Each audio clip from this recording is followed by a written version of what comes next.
বন্ধুরা, আজ আমি তোমাদের আমার একটা লেবু গাছ দেখাবো। আমার কাছে একটাই লেবু গাছ। এই গাছটি 1 বছর 8 মাস মতো হবে। আগে আমি রাস্তার ধার থেকে একজন বিক্রেতার কাছ থেকে এনেছিলাম। বলেছিল কাগজি লেবুর গাছ, খুব ছোট গাছ ছিল। তা 8-9 মাস আগে একবার ফল দিয়েছে, তখন বেশি ফল পাইনি, কিন্তু এবার অনেক ফল পাচ্ছি।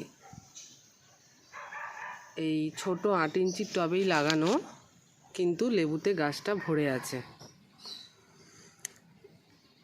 গাছ বসানোর সময় দোআঁশ মাটি, ভার্মিকম্পোস্ট আর মিক্সচার মিশিয়ে গাছ বসিয়েছিলাম।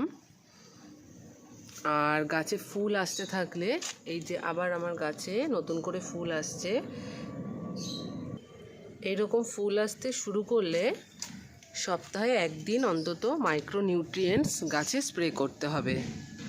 আবার তার 7 দিন পর বোরন জলে গুলে স্প্রে করতে হবে। তাতে এই ফুল ঝরে যাওয়ার সম্ভাবনা কম থাকে, বা লেবু ছোট অবস্থায় ঝরে যাওয়ার সম্ভাবনা কম থাকে। আমি মোটামুটি এভাবেই আমার লেবু গাছের যত্ন করেছি। আর মাঝে মাঝে একটু পাতা কুঁকড়ে যায় বা ম্যাপ পোকা হয়, সেগুলোর জন্য আলাদা আলাদা ওষুধ রয়েছে। প্রথমবার আমার গাছের অনেক ফল ঝরে গেছিলো ছোট অবস্থাতে, কিন্তু এই মাইক্রোনিউট্রিয়েন্ট স্প্রে করে আমি বেশ কাজ পেয়েছি।